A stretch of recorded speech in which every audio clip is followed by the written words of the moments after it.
Northern Minnesota Territory, December 1888. By the time the first heavy snowfall buried the settlement of Pine Ridge under nearly 3 feet of snow, most families had already retreated indoors, bracing themselves for the long, merciless winter ahead. Firewood was rationed. Doors were sealed. Curtains were drawn tight. But one man was doing something that made absolutely no sense. While his neighbors huddled around crackling fireplaces, Olaf Henrikson was outside with a hammer in his frozen hands, building an entirely new structure around his cabin. Not an addition. Not a barn. Not a shed. A complete second house. Board by board, Olaf began enclosing his small log cabin inside a larger wooden shell, leaving a wide, empty gap of air between the two. His breath fogged the air as he measured, cut, and nailed through the December cold, unfazed by the stares gathering at the edge of his property. When asked why he was doing it, Olaf only smiled and kept working. The ridicule began almost immediately. At Sunday gatherings, men shook their heads in disbelief. Women whispered behind gloved hands. Even the children sensed that something about the strange Norwegian's project was deeply wrong. "Henrikson's gone mad," they said. "Winter's finally taken his senses." But Olaf had lost nothing. What he had discovered would quietly change how frontier families survived Minnesota winters. And within 2 years, it would reshape building practices across 3 counties. The question was simple. What did a former shipbuilder understand about heat, moisture, and survival that everyone else had missed? Before we uncover the engineering secret that saved families from freezing, take a second to hit the like button, subscribe to the channel, and comment where you're watching from. Because what Olaf built wasn't primitive, it was brilliant. And modern Olaf Henrikson was never supposed to end up in Minnesota. Back in Bergen, Norway, he had spent 15 years building fishing vessels along the cold North Atlantic coast. Ships taught harsh lessons. Hulls had to breathe. Moisture trapped between planks would rot even the strongest oak. Air circulation meant the difference between a vessel that survived 5 years and one that lasted 50. When Olaf arrived in Pine Ridge in the spring of 1887, he brought those instincts with him. And during his first winter he watched carefully. What he saw disturbed him. Every cabin in the settlement followed the same pattern. Tightly chinked logs, a stone fireplace, maybe mud or moss packed into the seams. Families burned enormous amounts of firewood, sometimes 8 to 10 cords per winter, and still shivered through January and February. But the cold wasn't what troubled Olaf most. It was the firewood. Stored outdoors under lean-tos or tarps, the logs absorbed moisture all winter long. Not soaked, but damp enough to hiss and smoke when thrown into the fire. Damp enough to clog chimneys with creosote. Damp enough to fill cabins with acrid smoke that made children cough through the night. By midwinter, even well-seasoned wood had absorbed enough moisture to lose nearly 40% of its heat output. The settlers didn't understand this. They blamed the weather. Olaf knew better. The enemy wasn't the cold outside, it was the lack of protection for the very resources meant to fight it. So in December 1888, with his cabin barely a year old, Olaf began what would later be called the most wasteful construction project in Pine Ridge history. He surveyed his 16 by 24-foot log cabin, then placed vertical posts exactly 3 feet out from each wall, north, south, east, and west. Each post stood 10 feet tall, sunk deep into frozen ground.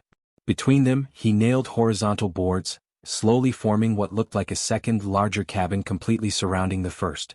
On the third day, his neighbor Jacob Lindström, a Swedish carpenter with 20 years of frontier experience, stopped by. "You're wasting good lumber," Jacob said patiently. "That outer shell won't keep you warm. Heat doesn't care about air gaps.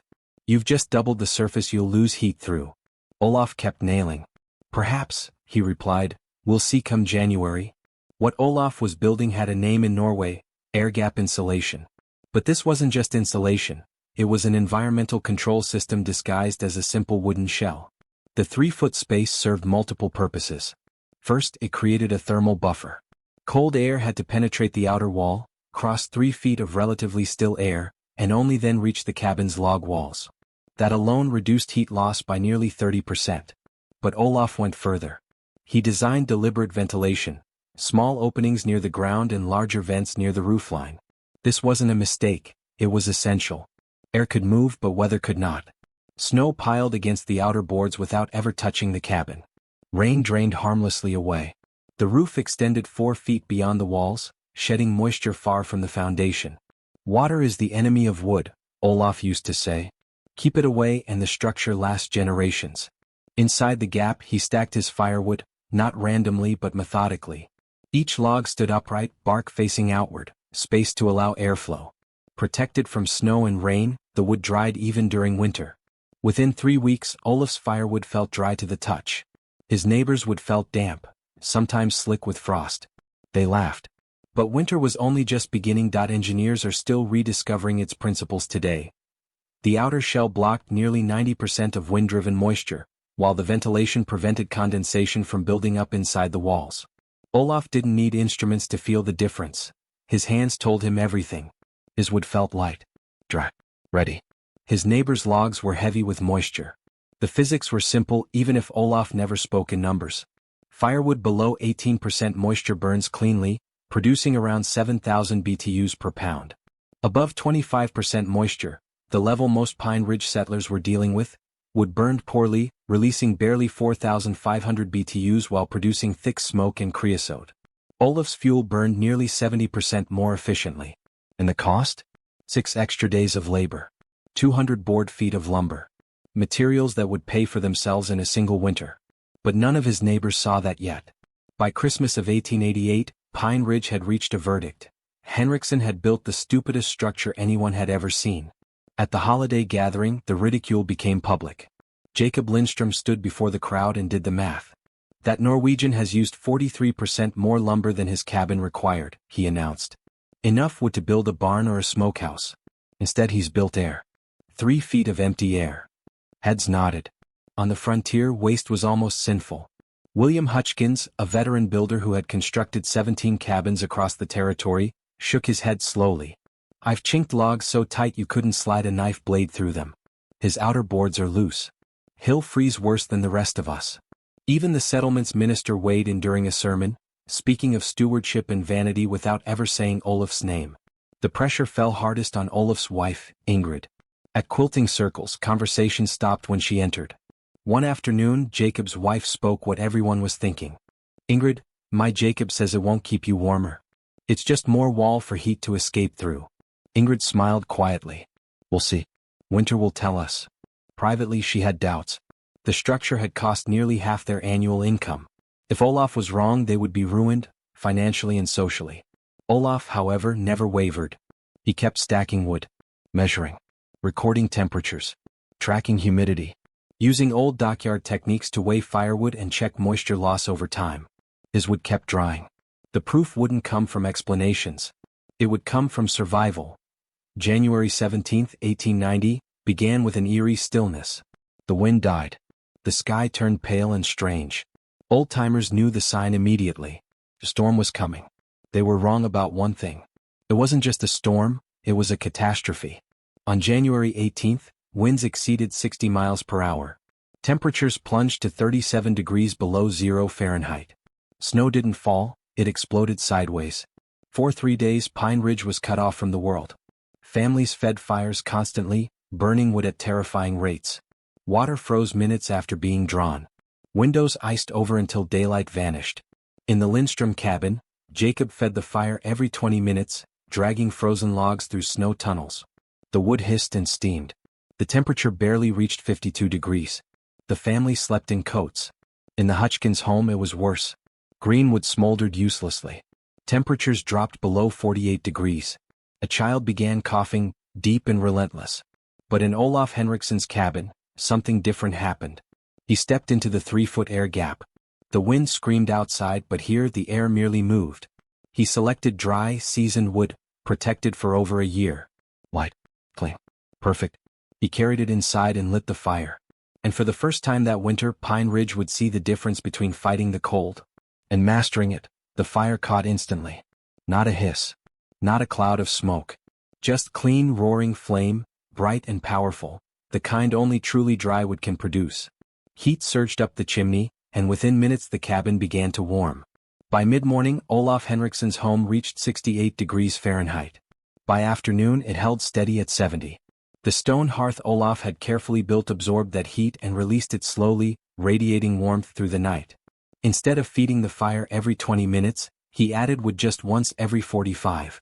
His calculations, mocked for months, were working exactly as intended. On the afternoon of the storm's second day, During a brief lull in the wind, Jacob Lindstrom fought his way through chest-deep snow to check on the Henrikson family. He expected misery. Instead, when Olaf opened the door, a wave of genuine warmth rolled out into the frozen air. Jacob froze, this time not from cold but shock. Inside the cabin was warm. Truly warm. Ingrid was cooking without her coat. The children played on the floor in ordinary clothes. The fire burned steadily, and beside the hearth sat a neat stack of perhaps 20 pieces of perfectly dry firewood. "How?" Jacob finally whispered. Olaf gestured toward the outer structure where rows of protected cordwood stood safe from wind, ice and snow. "Dry wood burns hot," he said simply. "Hot fire needs less fuel." Jacob stared, his mind racing. He had already burned through 2 full cords in just 2 days, and his wood was getting wetter every time he dragged it in from the snow. "That gap," Jacob said slowly. "It's not just insulation. It's storage. Your whole winter supply is seasoning under cover." "Yes," Olaf replied. "And the walls stay dry. No frost. No rot. This cabin will last 50 years. Maybe more." Jacob returned home in silence. He said nothing to the others. Not yet. When the storm finally broke on the 4th day, families emerged to survey the damage. Pine Ridge looked devastated. Snowdrifts reached cabin eaves. Livestock had perished. And firewood, precious firewood, had been ruined. Logs stored outside were ice-logged, frozen solid, nearly impossible to burn. Then Olaf Henrikson stepped out of his double-shell structure with his children, warm, healthy, and well-fed. He had burned 1.5 cords during the entire storm. His neighbors had burned 3 or more. The questions began immediately. But frontier people didn't trust stories. They trusted proof. And the man who decided to investigate was the same man who had mocked Olaf most loud on February 3, 1890, 2 weeks after the blizzard. Jacob Lindstrom arrived at the Henrikson homestead with a proposal. "I want to measure everything," he said. "Temperature, wood use, moisture. And I want to compare it to my cabin under the same conditions." Olaf agreed at once. For the next 3 weeks, Jacob conducted meticulous measurements. He used a spirit thermometer ordered from Minneapolis, accurate within 2 degrees. At sunrise, noon, and sunset, he recorded temperatures in both cabins. The results were undeniable. The Henrikson cabin averaged 68 degrees Fahrenheit. The Lindstrom cabin, same size, same fireplace, averaged 14 degrees. The difference between comfort and survival. Then came firewood consumption. Jacob counted every log, measured every piece, calculated volume with obsessive precision. Over 3 February weeks, Olaf's household burned 3/4 of a cord. Jacob's burned 1 3/4 cords trying to stay warm. Extrapolated across a winter, Olaf would burn 4 cords. Jacob would burn 9. At $6 per cord, that was $30 saved every winter, enough to buy a milk cow, a year's flour, or the lumber for a barn. But the most revealing test came last. Moisture content. Jacob selected random logs from both wood piles and weighed them. Then he split them open. Olaf's wood, stored inside the air gap, measured 12 to 15% moisture. Jacob's, stored outdoors, measured 26 to 32%. Wetwood didn't just burn poorly. It fought the fire. Every pound of water required nearly 1,000 BTUs just to evaporate before combustion could begin. They weren't just burning wood. They were burning heat to dry wood, to burn wood. On February 24, Jacob presented his findings at the Pine Ridge Community Hall. 37 people attended, nearly every adult in the settlement. Jacob stood before them with his notebook and spoke plainly. "I was wrong," he said. "Henrikson's construction isn't wasteful. It's brilliant." He walked them through the numbers. The temperature difference. The fuel savings. The moisture data. The thermal buffer effect of the 3-foot air gap. When William Hutchkins objected, pointing out the extra lumber, Jacob shook his head. "It pays for itself in 3 winters," he said. "After that it saves money every year." "And that's not all," he added. The outer shell served as a workshop, a storage space, a protected area for grain, leather, and tools. And most importantly, it kept the cabin itself dry. No frost damage. No rot. This house could last 50 years. Mine already has moisture problems. Silence filled the room. Then Martha Hutchkins spoke, her voice trembling. Her daughter's cough, caused by smoke and damp cold, had not gone away. Olaf's children, she realized, hadn't gotten sick at all. "Dry wood burns clean," Olaf said quietly. "Clean fire makes less smoke. Warmth keeps people healthy." That settled it. This wasn't about comfort anymore. It was about survival. By spring of 1890, Olaf Henrikson was the most sought-after builder in Pine Ridge. He helped 12 families design double-shell cabins. He charged nothing. The community repaid him with labor, livestock, grain, and goodwill. Jacob Lindstrom became his strongest advocate, incorporating the design into every cabin he built. By the winter of 1891, more than 20 families within 50 miles were living in what locals now called Norwegian doubles. The idea spread fast. By 1893, word reached the Minnesota Agricultural Extension Service in St. Paul. A field agent named Robert Whitmore visited Pine Ridge and documented the phenomenon. His report, published in the Minnesota Farm Almanac, included drawings, measurements, and first-hand testimony. What had once been mocked as madness became recognized as frontier engineering genius. And it all began with a man who understood one simple truth. The cold wasn't the enemy. Moisture was. Whitmore's calculations were precise and conservative. Across multiple households, the average shed house reduced winter fuel consumption by 52% compared to standard frontier cabins, while simultaneously improving interior comfort and extending the lifespan of the primary structure. But the numbers didn't stop at wood. Whitmore's report documented something even more significant. Families living in shed houses reported fewer respiratory illnesses during winter months. Warmer interior temperatures combined with cleaner burning fires, made possible by properly dried wood, created healthier living conditions overall. Children in shed houses missed fewer days of school.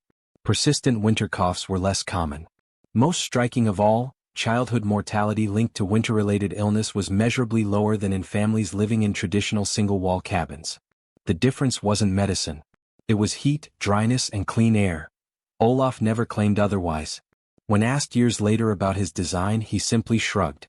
In Bergen, he said, boats that don't breathe rot within 5 years. Houses are the same. Keep the wood dry. Let the air move. Protect what needs protecting. To him, it wasn't innovation. It was correctness. Olaf lived in his shed house until his death in 1924, at the age of 73. The structure stood solid and sound throughout those 36 years, requiring minimal maintenance. His children inherited it. Then their children after them. The Henrikson shed house remained occupied until 1967, not because it failed but because the family chose to build something larger and more modern. When workers finally dismantled the outer shell, they made a discovery that stunned everyone involved. The original log cabin inside was almost perfectly preserved. No rot. No insect damage. No structural compromise. The foundation stones were as solid as the day they had been laid. 80 years of Minnesota weather, blizzards, heat waves, torrential rains, brutal winds, had barely touched the protected core of the building. Today, only 3 of the original Pine Ridge shed houses remain standing. One of them operates as a museum under the care of the Minnesota Historical Society. Visitors walk through it year-round, experiencing firsthand how a simple air gap and protected storage can transform a frontier cabin into a genuinely comfortable home. During winter demonstrations, museum staff light fires in the original hearth using dry wood stored in the outer gap, exactly as Olaf once did. The results remain impressive. Even now, the temperature difference between inside and outside often reaches 30 to 40 degrees Fahrenheit. The museum's interpretive materials emphasize a lesson Olaf understood instinctively, even if he never framed it in modern terms. Innovation doesn't always mean new technology.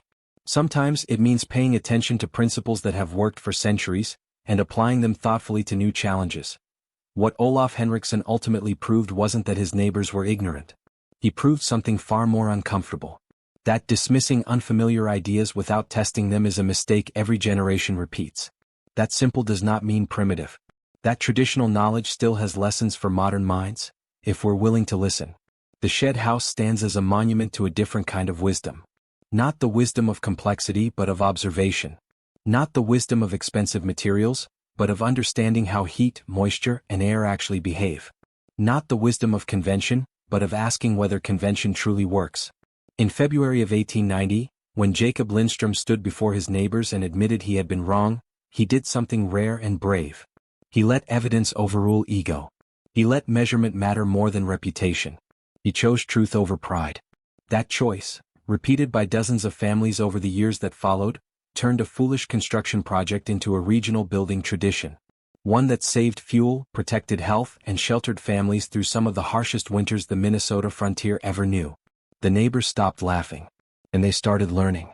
Because sometimes the person everyone calls crazy is the only one who actually understands what's happening. Sometimes what looks like waste is investment. And sometimes building a shed around your house isn't madness at all. It's exactly what survival requires. This narrative presents historical frontier building techniques for educational and entertainment purposes. While the engineering principles described are grounded in real physics, modern construction should always comply with current building codes, safety standards, and professional engineering guidance.